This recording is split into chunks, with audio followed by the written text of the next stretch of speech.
Hello IGNOU students, exams आने वाले हैं तो इस वीडियो को बिल्कुल मिस मत करना। ये 20 मिनट्स की वीडियो जो है वो आपको फुल मार्क्स दिला सकती है, तो इस वीडियो को आपको एंड तक देखना है। आज मैं आपके लेके आई हूँ स्टूडेंट BSOC 102 का एक्सक्लूसिवली, जी हाँ एक्सक्लूसिवली जून 2025 का क्वेश्चन पेपर विद सॉल्यूशन, जो आपको सिर्फ और सिर्फ उन्नति एजुकेशन पर ही मिलेगा। तो चलिए अब अपनी स्क्रीन पे देखते हैं आपका क्वेश्चन पेपर, जो है आपका BSOC 102 June 2025 sociology of India.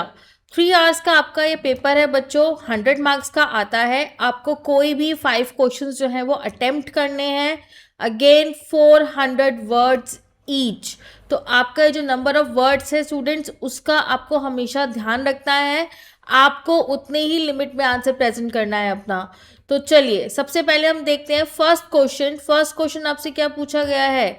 Explain major attempts towards a nation building in India.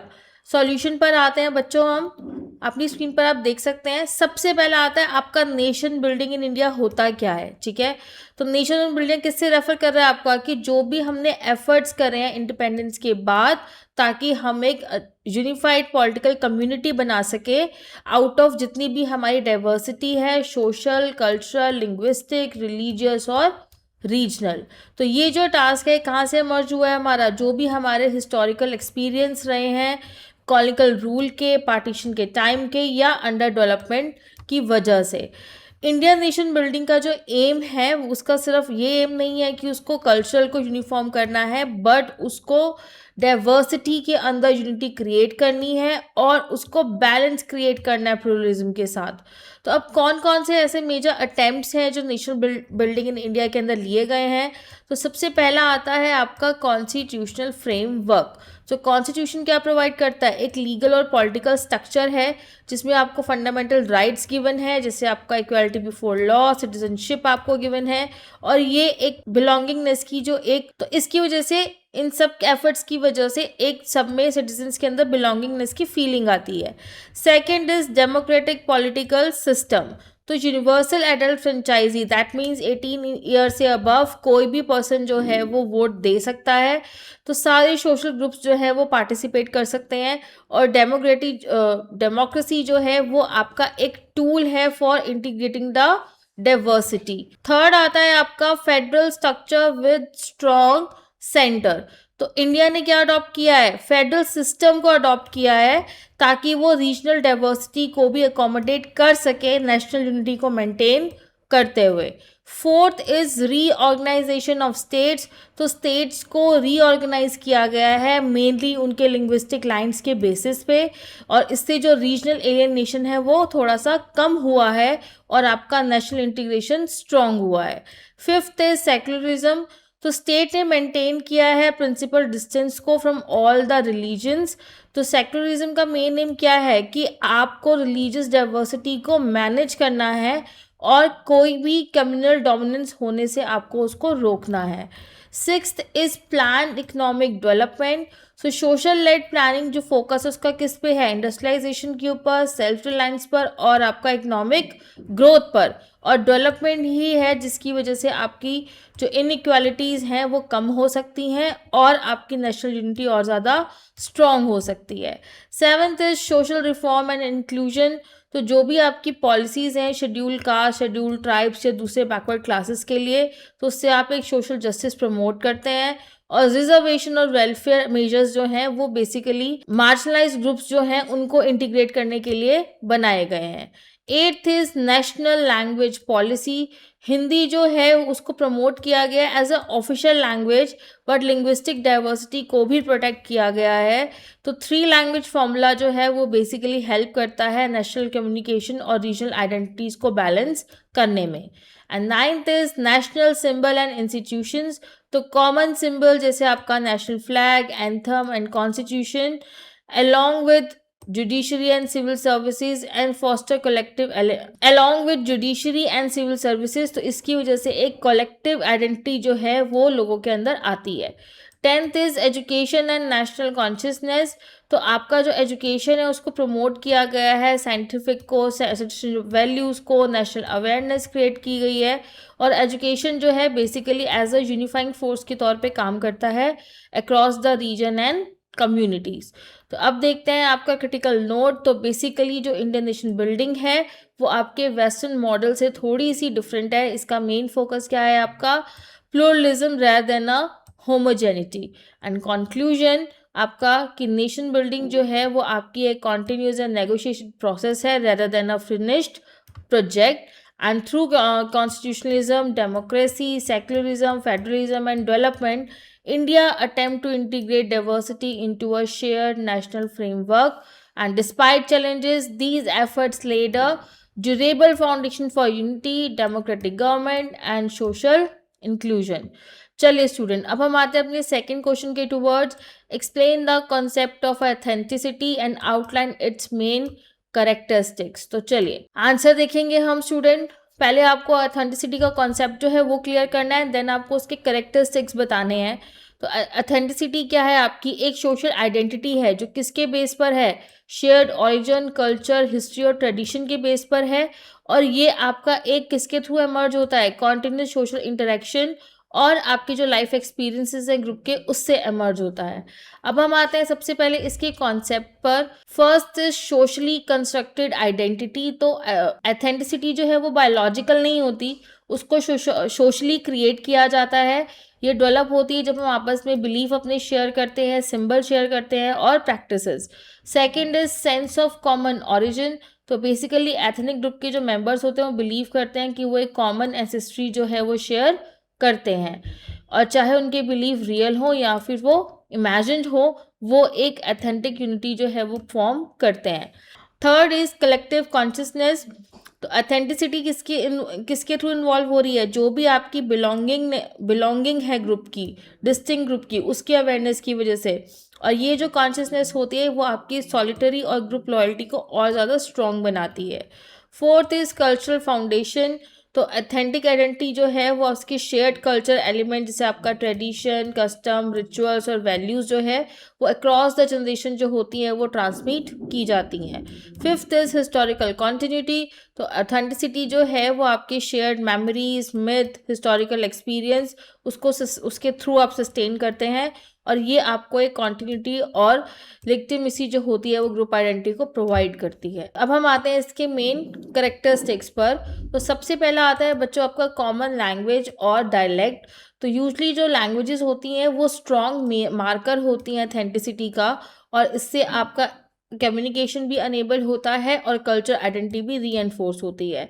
Next is territorial association. तो बहुत से ऐसे एथनिक ग्रुप हैं जो अपने आप को एक स्पेसिफिक जियोग्राफिकल रीजन से लिंक करते हैं। टेरिटरी सपोर्ट जो होता है वो कल्चर प्रिजर्वेशन और सोशल ऑर्गेनाइजेशन को भी सपोर्ट करता है। Next is aspirative membership. तो बेसिकली जो आपकी एथनिक आइडेंटिटी है वो आप बाय बर्थ एक्वायर करते हैं, और जो इंडिविजुअल्स होते हैं वो अपनी इस एथनिसिटी को इनहेरिट करते हैं रेदर देन कि वो उसको वॉलंटरी चूज करें। Next is maintenance of social boundaries. तो एथनिक ग्रुप्स जो हैं वो अपनी आइडेंटिटी को एडॉनी, कस्टम्स एंड सोशल रूल्स के थ्रू जो है वो प्रिजर्व करके रखते हैं, और ये जो बाउंड्रीज होती हैं वो आपके विद इन द ग्रुप जो है वो इंटरेक्शंस को रेगुलेट करती हैं। Next is dynamic and situational nature. Authenticity जो है वो फिक्स नहीं है ना स्टैटिक है, ये प्रोमिनेंट है कुछ सिचुएशंस में, कंपटीशन के अंदर, कॉन्फ्लिक्ट और पॉलिटिकल मोबिलाइजेशन के अंदर। Next is instrument of collective mobilisation. तो एथेंटिसिटी को हम यूज़ करते हैं to mobilise people for social और पॉलिटिकल डिमांड्स, और ये and it often become a basis for claim of recognition and their rights. उसके बाद आएगा स्टूडेंट, जैसे हमने फर्स्ट क्वेश्चन में लिखा था, 2 लाइन्स में आपका क्रिटिकल नोट, और एट द एंड आप अपने आंसर को कंक्लूड करेंगे। आप देख सकते हैं एंड में हमने आपको मेमोरी हेल्प के लिए जो है कुछ वर्ड्स दिए गए हैं। तो ये बेसिकली आपको जितने भी आपके पॉइंट्स या सब पॉइंट्स हमने आपको प्रोवाइड करे हैं वो आपको लर्न करने में हेल्प करेंगे। तो स्टूडेंट्स आप देख सकते हो हमने हर आंसर जो है वो आपको कितने प्रेजेंटेबल तरीके से दिया है, उसके प्रॉपर उसकी हेडिंग्स हैं, सब हेडिंग्स हैं, तो वीडियो को पॉज करके आप सब हेडिंग्स को अच्छे से लिखो, हेडिंग्स को अच्छे से लिखो और आंसर आपको इसी तरीके से ही एग्जाम में प्रेजेंट करके आना है। ये जो हमने हेडिंग्स और सब हेडिंग्स प्रोवाइड करी हैं, ये आपकी exact same IGNOU marking scheme के अकॉर्डिंगली ही प्रोवाइड की गई हैं। और मेक श्योर आप जब भी आंसर शीट में आंसर लिखेंगे तो आप इसी तरीके से ही अपने आंसर को प्रेजेंट करेंगे। चलिए अब हम बढ़ते हैं अपने नेक्स्ट क्वेश्चन के towards. Question number 3, what do you understand by a descent group and explain its main features. तो स्टूडेंट क्वेश्चन नंबर 3 का सॉल्यूशन देखेंगे। डिसेंट ग्रुप क्या होता है? वो एक सोशल ग्रुप है जहाँ पे मेंबर्स जो हैं वो अपने रिलेशनशिप को रियल और फ्यूटेटिव कॉमन एसेंसरी के थ्रू जो होते हैं वो फॉर्म करते हैं। डिसेंट प्रोवाइड करता है एक structure basis for social organisation, kinship relation and group continuity. In sociology and anthropology, decent groups जो होते हैं वो significant है क्योंकि वो inheritance को regulate करते हैं, marriage rules को, authority को और social identity को। चलिए अब आता है हमारा concept of a descent group. तो बेसिकली डिसेंट ग्रुप रेफर करता है एक किन ग्रुप को जिसके मेंबरशिप जो होते हैं वो डिटरमाइंड होते हैं by a descent form of a common ancestor through a culturally recognised line. तो एंसेस्टर को है आप मे बी ट्रेस भी कर सकते हैं through male line, female line और बोथ डिपेंडिंग आपके सोशल नॉर्म्स पर। डिसेंट ग्रुप्स जो होते हैं वो मेरली बायोलॉजिकल यूनिट्स नहीं होते हैं बल्कि वो सोशली रिकॉग्नाइज्ड होते हैं और एंड्योरिंग ग्रुप्स होते हैं।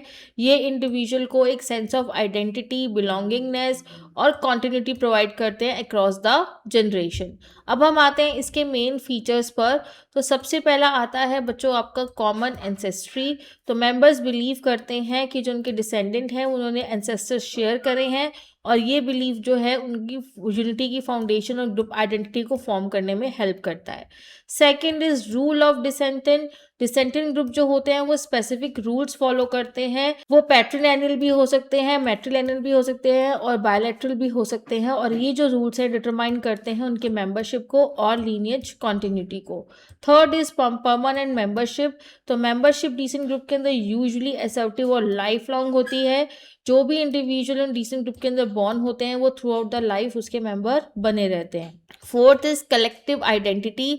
तो डिसेंट ग्रुप जो है वो एक स्ट्रॉन्ग सेंस ऑफ बिलोंगिंगनेस जो होते हैं वो प्रोवाइड करते हैं और मेंबर्स जो होते हैं वो रिकॉग्नाइज करते हैं खुद को as a part of a distinct kin based group. Next is regulation of marriage. तो डिसेंट ग्रुप जो है वो मैरिजेस को सच एज एक्सोनॉमी की तरफ डिसेंट ग्रुप जो है वो बेसिकली प्रेस्क्राइब करते हैं मैरिज रूल सच एज एक्सोनी और ये जो रूल्स होते हैं वो आपके ग्रुप बाउंड्रीज और सोशल ऑर्डर को मेंटेन करने में हेल्प करते हैं। Sixth is inheritance and succession. तो प्रॉपर्टी, स्टेटस, अथॉरिटी जो होती है वो डिसेंडेंट के थ्रू ट्रांसमिट होती रहती है और ये जो डिसेंडेंट ग्रुप होते हैं ये बेसिकली इनहेरिटेंस और सक्सेशन राइट्स को रेगुलेट करते हैं। Next is common right and obligations.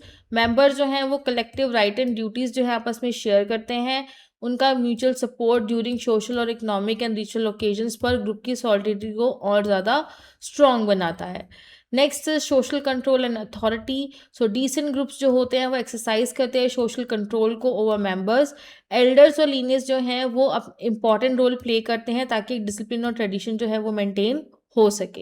Eight last आपका क्रिटिकल नोट कि डिसेंट ग्रुप जो होते हैं वो डिफर होते हैं फैमिली से क्योंकि वो बियॉन्ड इमीडिएट रिलेटिव्स और क्योंकि वो एक्सटेंड करते हैं इमीडिएट रिलेटिव्स को और प्रसिस्ट करते हैं ओवर द जनरेशंस।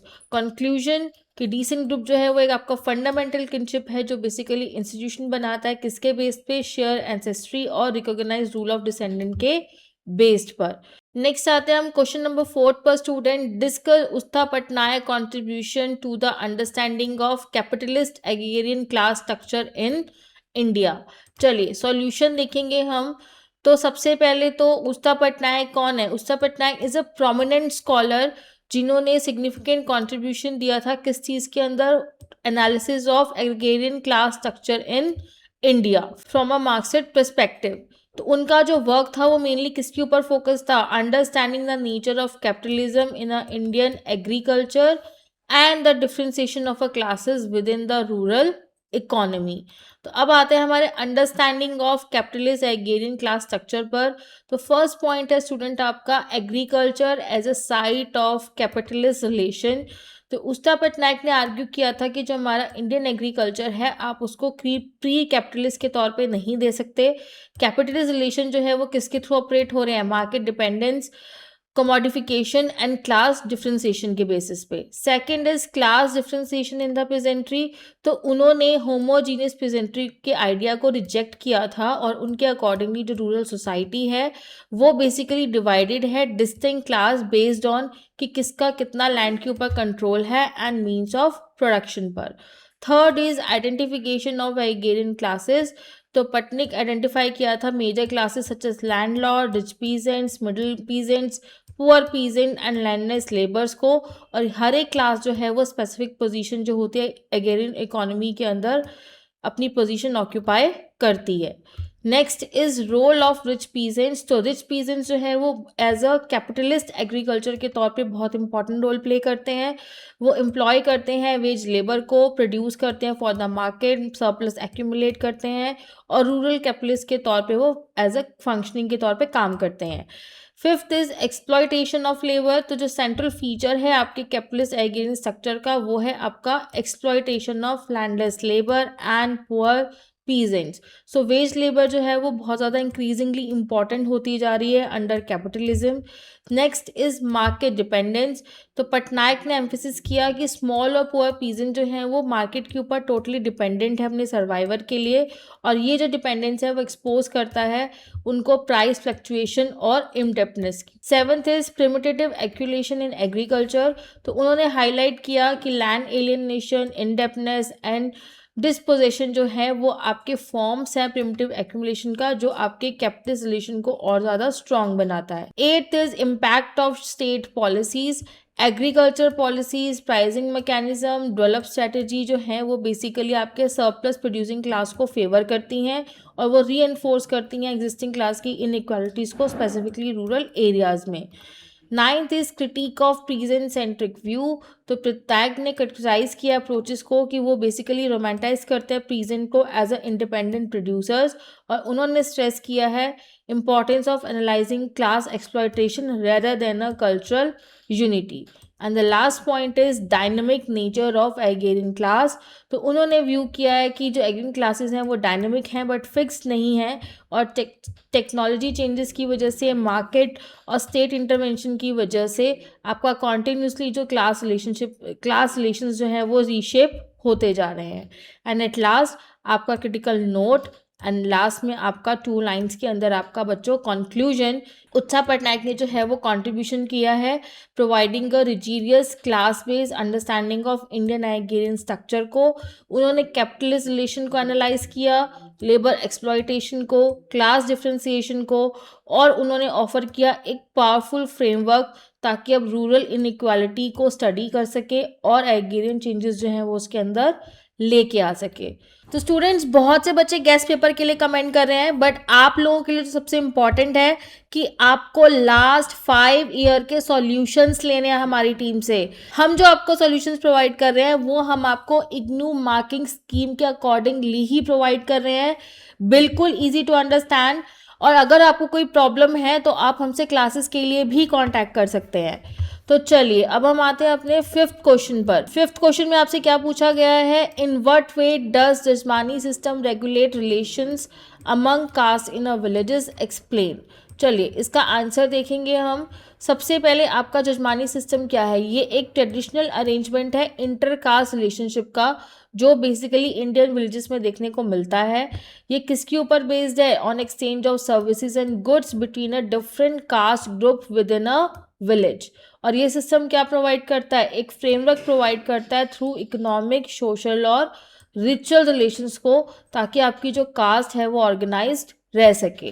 तो जजमानी सिस्टम जो है वो बहुत इंपॉर्टेंट रोल प्ले करता है विलेज की स्टेबिलिटी को मेंटेन करने में और कास्ट बेस्ड इंटरेक्शंस को रेगुलेट करने में।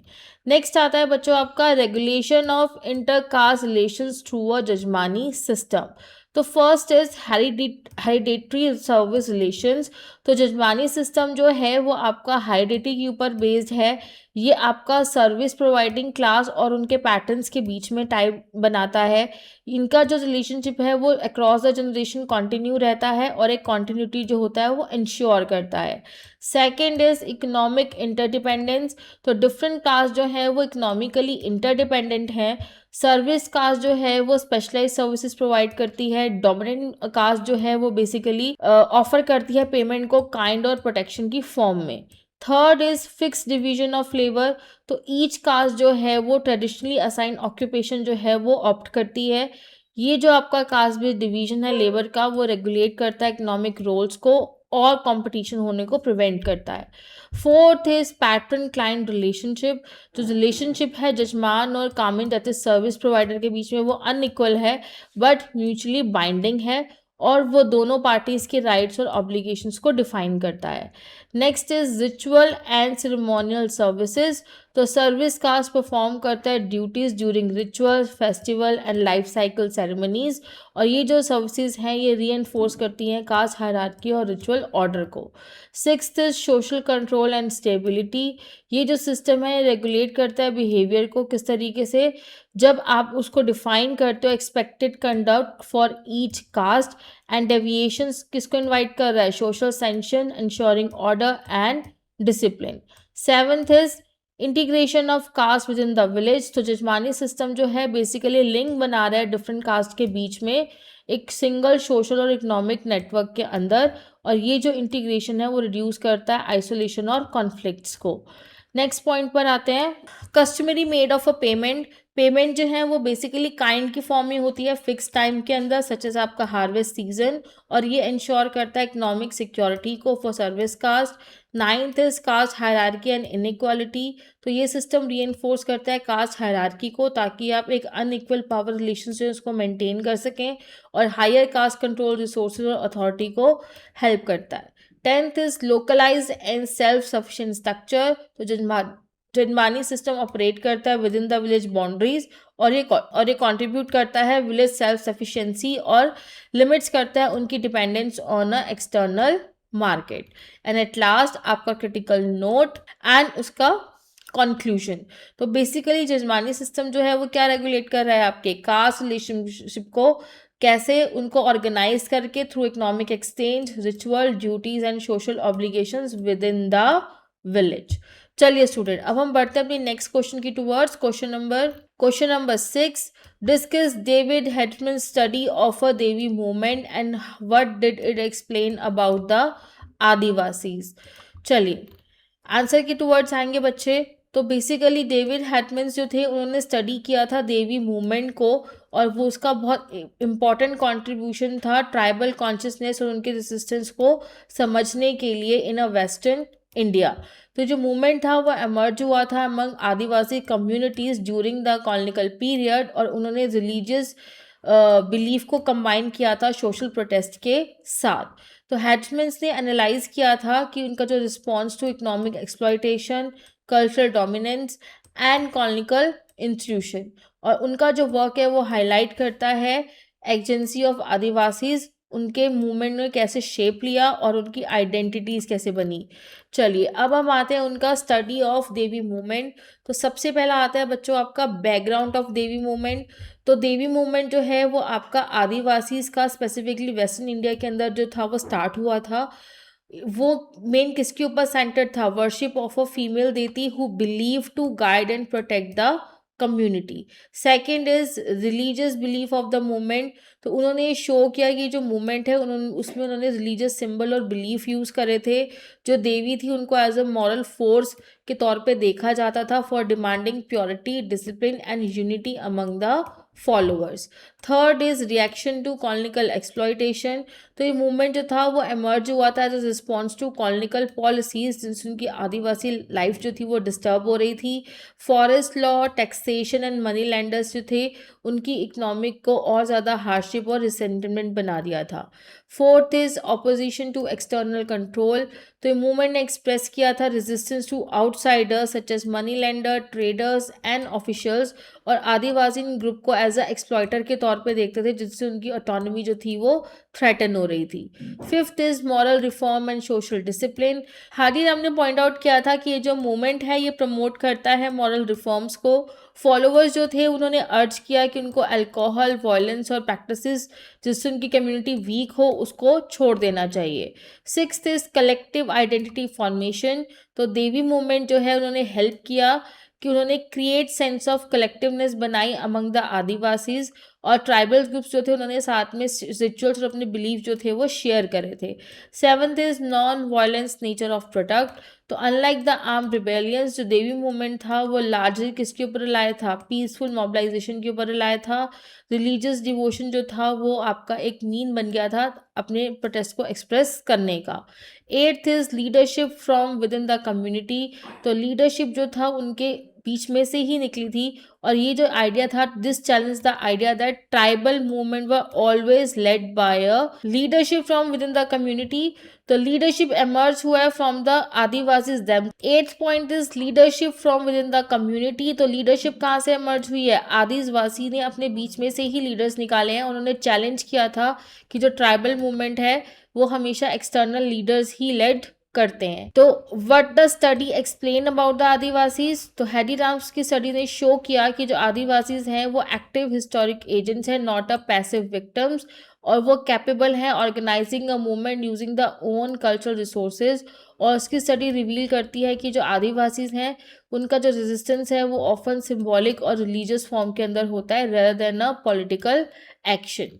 एंड देन आपका एट लास्ट स्टूडेंट कंक्लूजन कि डेविड हेडन्स की जो स्टडी थी देवी मूवमेंट की, उन्होंने बहुत ही डीप इनसाइट दिया था आदिवासी सोसाइटी का और उनके रेजिस्टेंस का, और उन्होंने हाईलाइट किया था कि उनकी ऑर्गेनाइजेशन की क्या कैपेसिटी है उनके मॉरल रिफॉर्म्स और उनके कलेक्टिव एक्शंस को। चलिए अब हम आते हैं नेक्स्ट क्वेश्चन के towards. Question number 7, discuss the air Desai perspective on nationalism in India. तो चलिए इसका सॉल्यूशन देखेंगे हम।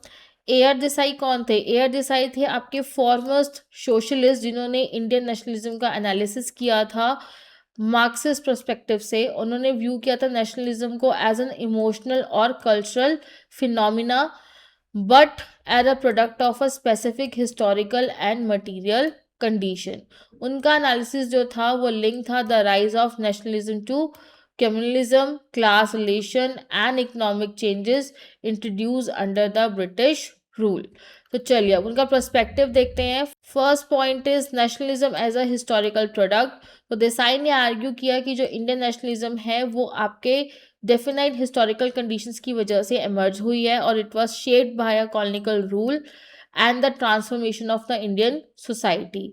Second is role of colonialism. तो ब्रिटिश कॉलोनिज्म जो है उसने ट्रेडिशनल इकोनॉमिक स्ट्रक्चर को डिस्टर्ब किया, and the penetration of the capitalism create a new social class that later become a carriers of nationalism. Third is impact of capitalist development.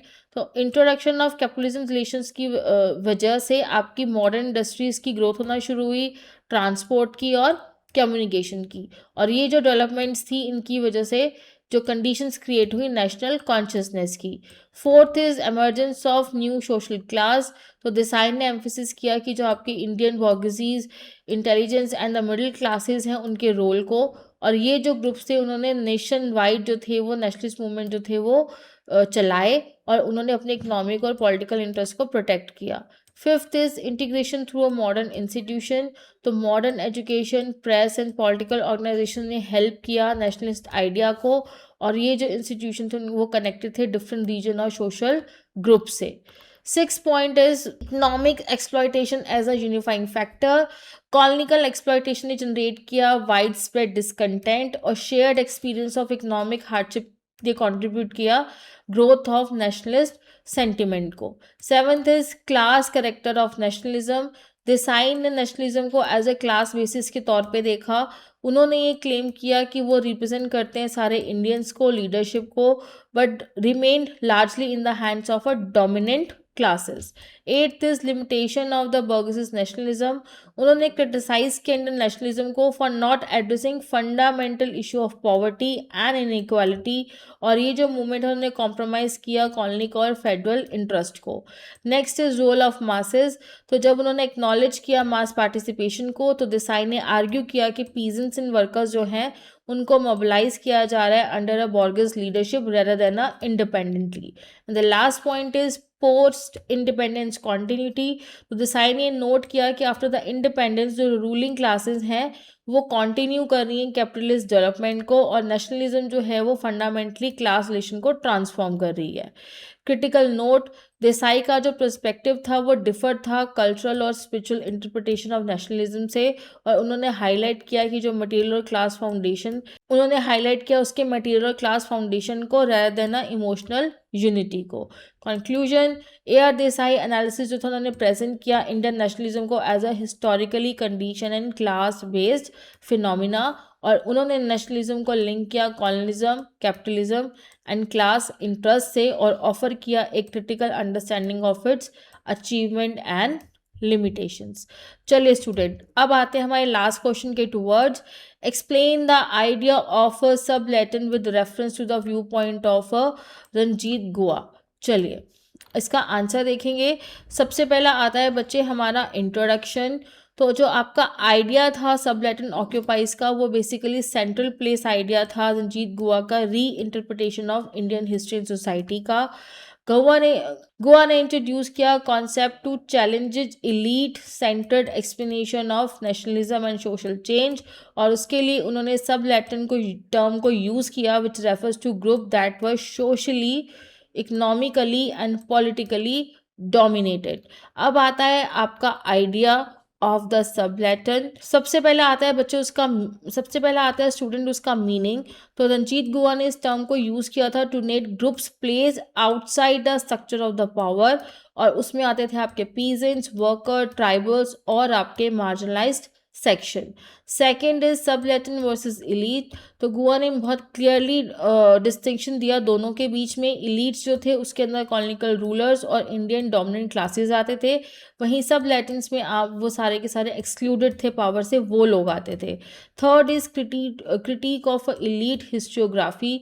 तो उन्होंने criticise किया nationalist और कॉलोनिकल हिस्टोरियल को कि उन्होंने सिर्फ इलीट लीडरशिप के ऊपर ही फोकस किया, और उन्होंने आर्ग्यू किया कि ये जो हिस्ट्री है बेसिकली जो लोगों के एक्सपीरियंस और स्ट्रगल है मासेस के उसको इग्नोर करती हैं.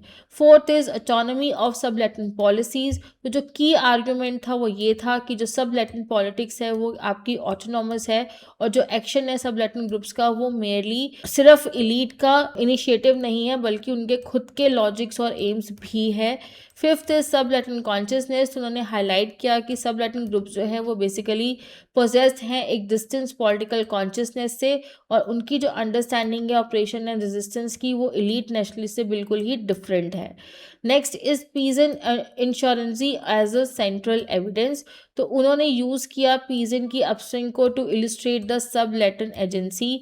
ये जो मूवमेंट से वो रिफ्लेक्ट करते थे collective protest against exploitation, authority and domination. Seventh is form of subaltern action. तो सब लैटिन रेजिस्टेंस जो है उसने नॉन इंस्टीट्यूशनल फॉर्म जैसे कि आपका rebellious right and everyday act of defence को जो है उसको यूज़ किया, और ये जो थे बहुत ही मीनिंगफुल पॉलिटिकल एक्सप्रेशंस थे.